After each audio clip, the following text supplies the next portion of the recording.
2024च्या अगोदरची जी यादी आहे त्याच्यामध्ये फक्त मी काही नावं आपल्याला फक्त आपल्यासमोर मी वाचून दाखवतो, म्हणजे साधारणपणे यादीमध्ये काय प्रकारचा घोळ आहे हा आपल्याला आणि महाराष्ट्राला लक्षात येईल.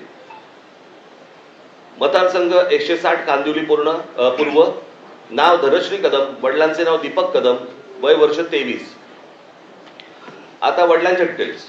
नाव दीपक रघुनाथ कदम, वडिलांचे नाव रघुनाथ कदम, वय 117. मतदारसंघ 161 चारकोप, नाव नंदिनी महेंद्र चव्हाण, वडिलांचे नाव महेंद्र चव्हाण, वय वर्ष 124.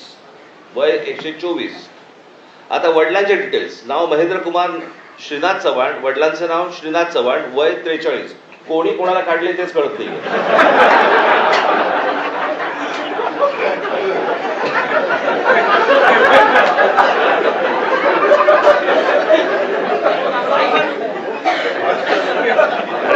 विषय गंभीर आहे.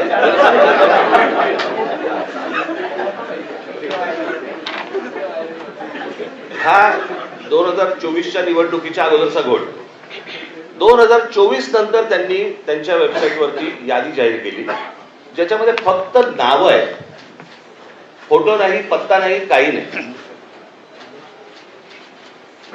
आणि मग काल आम्ही जेव्हा केंद्रीय निवडणूक आयोगाशी बोलत होतो त्यावेळेला त्यांनी सांगितलं की नाही, हे राज्य निवडणूक आयोगाकडे येतं. आता राज्य निवडणूक आयोगाकडे आम्ही भेटल्यानंतर राज्य निवडणूक आयोग म्हणते हे केंद्रीय निवडणूक आयोगाकडे येतं.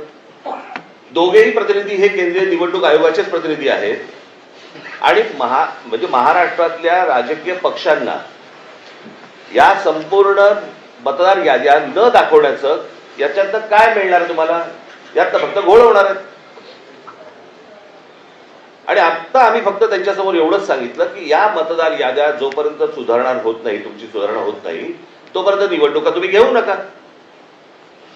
आता साधारणपणे आपण जर समजा महानगरपालिकेच्या किंवा स्थानिक स्वराज्य संस्थांच्या निवडणुका जर समजा आपण पाहिल्या तर गेल्या 5 वर्षामध्ये निवडणुका झालेल्या नाहीयेत. मग जर 5 वर्ष जर समजा या निवडणुकांमध्ये गेलेली असली तर मग याद्या सुधारण्यासाठी अजून 6 महिने गेले तर काय फरक पडतो? आणि मला असं वाटतं की या याद्या सुधारल्याशिवाय त्यांनी निवडणुका घेऊ नये हेच आज आम्ही त्यांना सर्वांनी सांगितलेलं आहे. म्हणजे त्यांनी आता काहीतरी काल आमची भेट झाल्यानंतर त्यांनी एक नोटिफिकेशन काढलं आणि त्याच्यामध्ये आम्हाला राजकीय पक्षांना 8 दिवस दिले. म्हणजे हे 6-6, 8-8 महिने काम करणार आणि राजकीय पक्षांनी 8 दिवसामध्ये ह्यांना सगळ्या छाननी करून द्यायची, कसं शक्य आहे? आणि म्हणून तो काल जो त्यांनी काय नोटिफिकेशन काढले ते एकतर रद्द करायला आम्ही त्यांना सांगितलेलं आहे. आणि आज आम्ही त्यांना सांगितलेलं की या निवडणुका तुम्ही घेऊ नका.